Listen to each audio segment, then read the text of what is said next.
I couldn't help but wonder when I woke up today how one day my simple life won't be this. Actually, sorry, I meant this. Obviously, what most of us are secretly hoping for is a way to change our lives to become unrecognizable. I want that. But when I look into the mirror, I still feel the same. I look the same. So what is really going to change about us from this day forward? 2 years ago, when I drove myself across the country to move to LA, I was a different person. I had a big dream, but I couldn't even conceptualize it yet. I just knew I wanted more. I had this funny idea that I could do it in 6 months, and boy, was I humbled. See, changing your life, it isn't simple, and we know that. But what if changing your life actually has less to do with changing ourselves at all?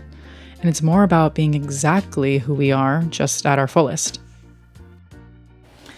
So, I've dreaded making this video because I actually had it done a while ago, but I ended up just changing everything about my business. Like, I went on vacation with my boyfriend and his family, and it was my first time unplugging in a really long time. Like, I've been going hard for the past few months. Again, seasons where you're sprinting and seasons where you're not going as hard. And right now I'm just in a season of just going really hard. Because just things have been happening that I haven't been happy with in terms of growth.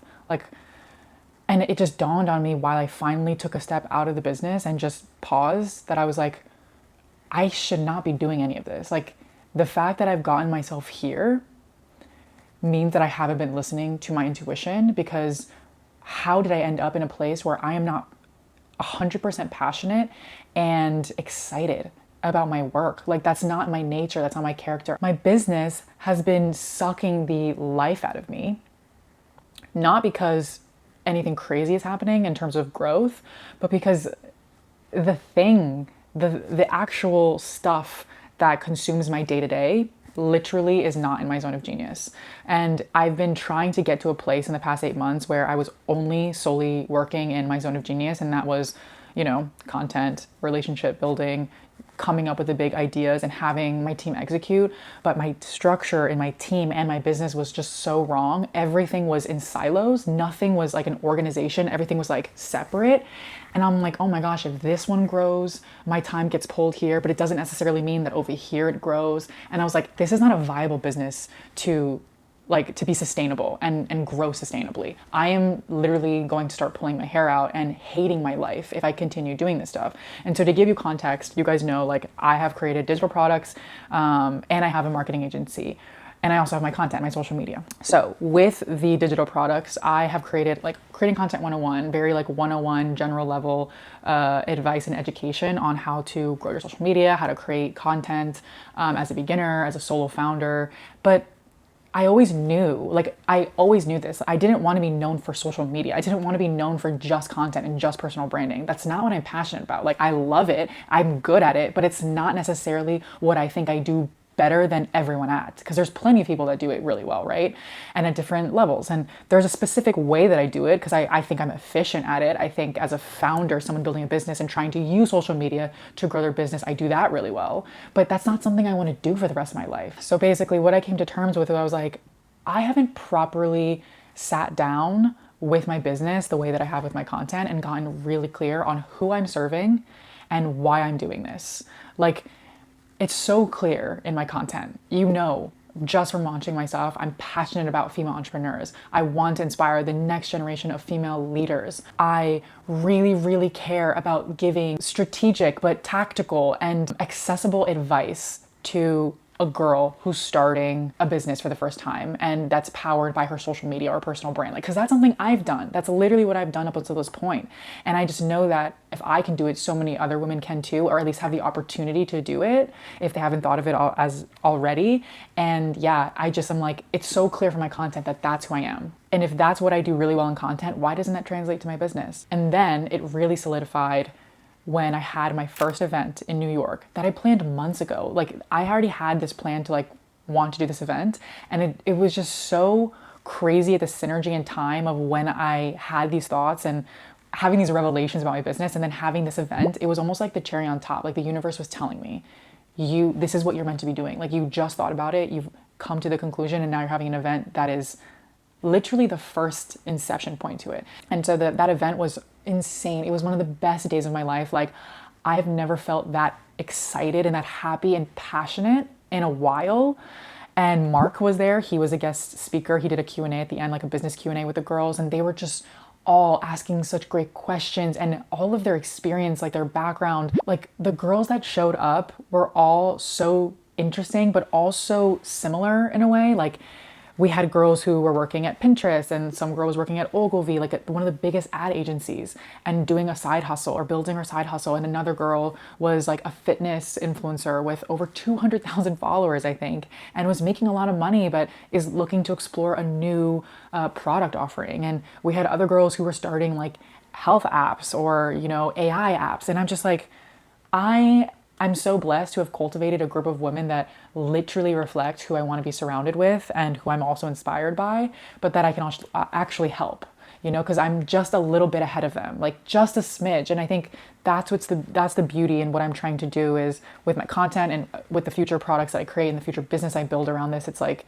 I'm living and breathing and doing the things that I'm teaching, and I'm not that far away from you. So you can literally see it in practicality, but also like in real time, how it's being applied and done. So it's like, I'm the real life example, the case study. That's, again, I'm not far away. It's not like I'm so aspirational where it's like, oh my gosh, Nana's so far away. It's like, no, girl, like you can catch up. You can be at my level. You can surpass me even. It's like, you just need the right information, the right guidance, the right people around you to support you and get you there. That's what team does, but that's also what network does.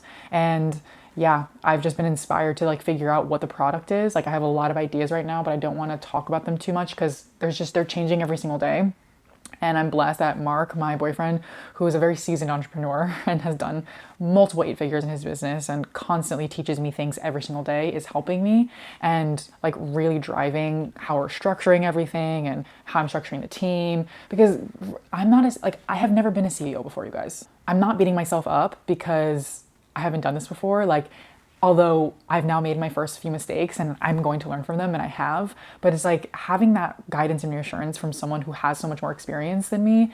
It's the beauty of, again, having relationships and having a network, because it doesn't have to be your partner. Obviously, I'm lucky that he's my partner, but again, it could be your friends, your support system, the people that you cultivate in your network that you turn to get answers. Because if people have done it before, then they have a pretty good understanding of how to help you. So yeah, right now I'm working through all the options, but I'm deciding on what I'm going to do really soon. In the next few videos, I'll talk more about them. I'll definitely talk in depthly what it is that I'm going to build next, because right now I'm going to sunset the community I have. I have every intent to bring you guys along the way of how I'm thinking about everything. Like, I'm hiring people right now in my business to come in and like build out some of the stuff, because I can't just be the only person anymore doing everything. That's the bottleneck.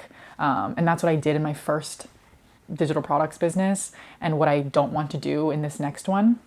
The agency will stay for now, and I want to continue the agency, but I do want it to feed the flywheel of whatever my business model looks like. I don't want things to work in silos. It's like, if I have brands that are working with me in the agency, I want it to also feed everything else I'm doing with this specific entrepreneurial women-only community, because that's obviously where I'm going. Like, it has to be that niche. I have to get so specific because I know that's where I shine. I know that's where I'm passionate about. And I know as long as I work on that, it always feels like play, and no one can compete with me because I'm literally working every single day happily on that stuff, because it just, again, it feeds the broader mission. It feeds my why, and it's rooted in contribution, giving back.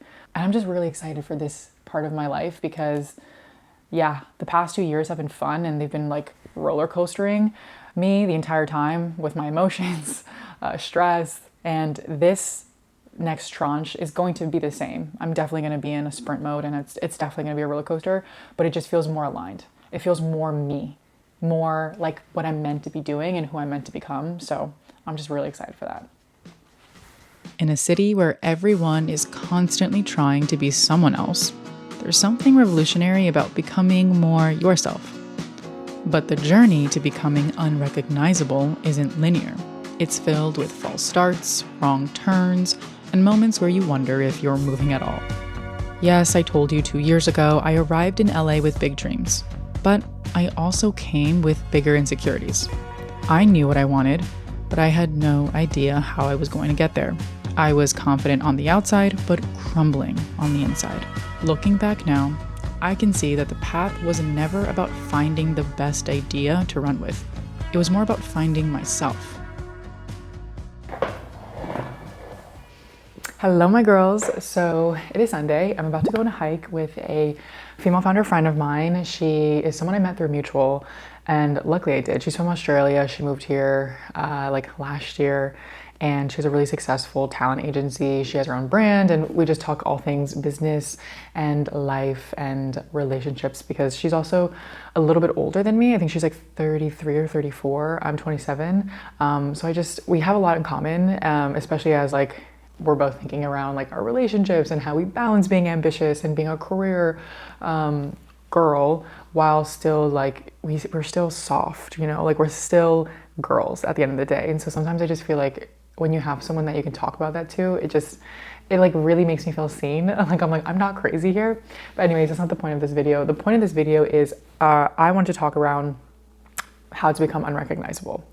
And like, I know we're also obsessed with that phrasing, with that verbiage, and it's like, it sounds so sexy and cool, and oh, we want to become someone entirely different than who we are right now because our current situation might not be ideal. However, I think that in order for you to become truly unrecognizable, you need to dig deeper into yourself to figure out who it is you even are, and then how you then do actions that pull the best out of you every single time. I don't think it's rocket science. Like, we always try to make it seem like, oh, we need to do this like, you know, years of transformation or this like long tail of, you know, waiting. And it's really not that hard if you are in tune with what it is that makes you feel the best, what makes you feel joy and passion, and then just figuring out what do you need to remove from your life, what do you need to add into your life, who do you need to surround yourself with to then always show up as that version. And so it's kind of like playing chess. Like you have to make sure your pieces are all in the right areas. Like you can't just play without strategy because then it's like, oh shit, you know, you lose the pieces that actually were important, but you wouldn't know which pieces were important if you didn't like analyze your game or analyze again, like the strategy. For me, I know now exactly like where I'm going and who I want to become. And there's just things that, you know, I have to sacrifice. There's things that I have to compromise for, and things that I have to be really patient for too. Like patience is a huge thing as well. But then there's little things that you have to do every single day that will compound over time. And then all of a sudden you're like, wow, this is my dream life. Like the fact that I'm even sitting here in this apartment in the area that I live in with the opportunities that I have, with the team that I have, and being able to, for example, this past 2 weekends, this is my first time having a personal chef come into my home and meal prep my food. It's like, I was never in a position to be able to do those things. And now I am. So I'm on the right track. But it's like, I have to keep reinvesting back into myself. So I'm going to use this example because I just made a video on it on Instagram, literally showing like a cost analysis breakdown of how I justified splurging this purchase. And basically I, yes, have a chef that comes in and meal preps for me because that's something that is really important to me, and I've been doing that myself for years. But as I've gotten to this point in my life where, you know, I have a boyfriend and I'm taking on a lot of the responsibility of the home stuff, since I am the woman and naturally that's just what happens. I just, you know, I'm like, I spend a lot of time doing this, and now my time is becoming more and more valuable, and I can do a lot more with it in terms of bringing in money. So I was like, you know what, let me just make this spreadsheet, present it to Mark, and come to a logical decision of why I think we should invest in getting a personal chef for me and him. It's not just me, but like, so that I can stop cooking and meal prepping for us. And yeah, it made so much sense. Like the mathed beautifully. Anyways, long story short, it's not that I can't do it. I'm not too bougie to cook. Like that's not my mentality at all. I don't buy materialistic things. I just know that I need to buy my time back. Like that's something that is so important to me, and it makes me always feel so much better. And a hack that I've learned, or at least that I've heard from people, which makes so much sense. Actually, I think I heard this from Cody Sanchez. If you are going to do anything, do it at 100%. Like if you are not going to do it at 100%, then don't do it at all. Like you're just hurting the people around you and yourself by not doing it at your best capability. So if you're going to say that you want to watch a movie with your partner, watch the damn movie. Don't pick up your phone, don't do work emails, don't try to work at the same time. Watch the movie and be present. If you're going to do work at 100%. Take out all distractions, close the door, tell everyone you need space or that you need this time. If you don't show up for yourself at 100%, it's only going to waste your time and eat you out later. Like, you're going to start feeling resentful about things that make no sense. You're just going to start being emotionally driven by your decisions and how you feel. And that's not logical. But yeah, like being able to say I have a private chef now sounds kind of funny and weird, because it just feels like I had a friend DM me and she was like, oh yeah, that's the first thing I said I wanted to get when I'm wealthy. And I'm like, I'm not wealthy. Like, I'm not there yet for sure. I definitely think I'm in a good position, but I wouldn't consider myself wealthy. However, I'm doing something that wealthy people do. And I'm not saying that you should go out of your means to do things because wealthy people do them. It's just like, I think Tony Robbins talks about this, and you kind of have to like put yourself in a position of necessity to make yourself figure it out. And that's usually the biggest driver for success and excellence, because it's like you have no other option. So now, assuming this cost and it being baked into my like lifestyle, I have to make it work, and I'm gonna make it work because I want it to work. And so like, for me to continually afford this, like I have to do my best. I have to continuously show up and use those hours that I get back to drive revenue. And it's funny, like the first time I had the chef come in, I wanted to take a break. Like, I wanted to just like watch TV while she was cooking. And I was like, hold up. I did not pay $3,200 a month for me to just watch Netflix. Like, I have to do something and then earn my relaxation time, because I'm not saying I'm not relaxing. So I did 4 hours of work and then I watched Netflix for the rest of my evening. But it's like, again, putting yourself in a position where you get to show up as your best self and be successful. Those reminders, me seeing my personal chef meal prepping and me saying, I'm getting 10 hours back this weekend to do stuff that is going to make me money. I better use that time to some degree. Like, again, it puts me in a position to be successful, to be the person that I want to be, and continuously show up and tell myself I am that woman. I am her already. Maybe my wealth has not assumed yet, but I am becoming her. I am her now. So that I have to be patient. It will come. But these are the right steps in the right direction. So my rant is over. I hope my example with the chef makes sense, but you can find out things, that you can do in your life that make sense, or things that you shouldn't be doing in your life, people you should be cutting out, activities you should take on, habits that you should start doing, and that put you in the right direction to becoming your unrecognizable self. Because if I can do it, you can do. So if you haven't got it yet, in order to become unrecognizable, it's not about changing your whole identity and becoming unrecognizable yourself. It's about digging deep to find what you are capable of and doing that every damn day. Acting from who you want to become, not just what you want to achieve, is how you truly embody the mentality. 2 years ago, I was insecure, fragile, and confused. Every bone inside of me wanted to reject opportunities and stick to what I knew. But showing up every day and proving to myself that I could do the small things over and over again, it signaled to my brain I was already who I needed to be in order to overcome it all. Anytime I felt like not trying, I tried harder. Anytime I felt awkward or uncomfortable, I sat in that feeling until it went away. Your transformation, your version of unrecognizable you, isn't far away. She's actually right there, deep inside of you, waiting to be pulled out.